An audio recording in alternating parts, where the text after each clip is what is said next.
రాష్ట్రంలో డీజీపీ సహా పోలీసు అధికారులంతా రాష్ట్ర ప్రభుత్వానికి అనుకూలంగా పనిచేస్తున్నాయని విమర్శించారు వైసీపీ నేత బొత్స సత్యనారాయణ. ఎన్నికలు నిష్పక్షపాతంగా సజావుగా సాగాలంటే డీజీపీ ఠాకూర్ను, ఇంటెలిజెన్స్ డీజీ వెంకటేశ్వరరావును విధుల నుంచి తొలగించాలని ఆయన డిమాండ్ చేశారు. చంద్రబాబు రాష్ట్రంలో ఉన్న వ్యవస్థలన్నింటినీ నాశనం చేశారని బొత్స మండిపడ్డారు.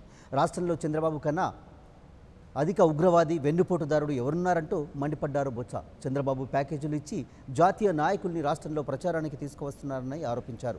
తనను ముఖ్యమంత్రి చేస్తే కాంగ్రెస్కు 1500 కోట్లు ఇస్తారని జగన్ ఆఫర్ చేశారని ఫారూక్ అబ్దుల్లా చేసిన ఆరోపణలో బొత్స ఖండించారు. అందులో నిజం లేదని తేల్చి చెప్పారు. మా పార్టీ పెద్దలందరూ కలిసి ఎలక్షన్ కమిషన్కి ఫిర్యాదు చేస్తాం. ఇది మొదటిసారి కాదు, దఫాలుగా చెప్పుకొస్తూనే ఉన్నాం. రాష్ట్రంలో ఉన్న పోలీసు వ్యవస్థ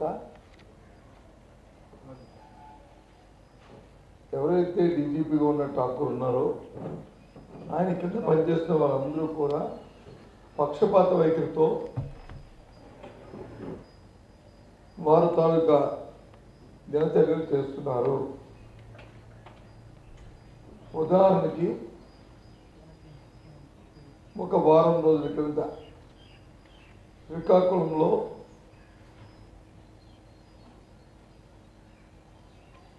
రాష్ట్రంలో మంత్రిగా ఉన్న నారాయణ గారు తాలూకా విద్యా సంస్థ వ్యాన్లో నగదుని తీసుకెళ్తుండగా స్థానిక ఎంఆర్ఓ పోలీసు అధికారులకు ఆపితే, కింద ఉన్న అధికారులు ఆపితే చెక్ చేస్తే డీజీపీ ఇన్స్ట్రక్షన్తో ఇంటెలిజెన్స్ డీజీగా ఉన్న వెంకటేశ్వరరావు స్వయంగా ఫోన్ చేసి ఎస్పీ ఫోన్ చేస్తే ఎస్పీ ప్రత్యక్షంగా శ్రీకాకుళం చెందిన సూపరింటెండెంట్ పోలీసు అక్కడికి వెళ్ళారు. సూపరింటెండెంట్ పోలీసు అక్కడికి వెళ్ళవలసిన అవసరం ఏమొచ్చింది అనేది మేము ప్రశ్నించాం. డీజీ వెంకటేశ్వరరావు అక్కడ మాట్లాడారా లేదనేది మేము ప్రశ్నించాం.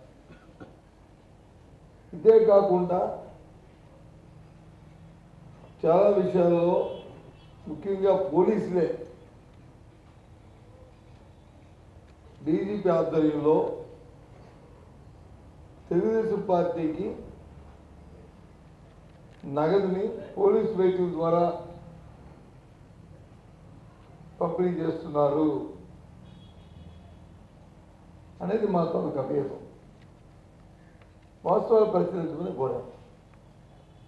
దాని మీద పొరపరాలు చర్చించుకున్నారు. కొన్ని For more updates, please subscribe 99 TV Telugu.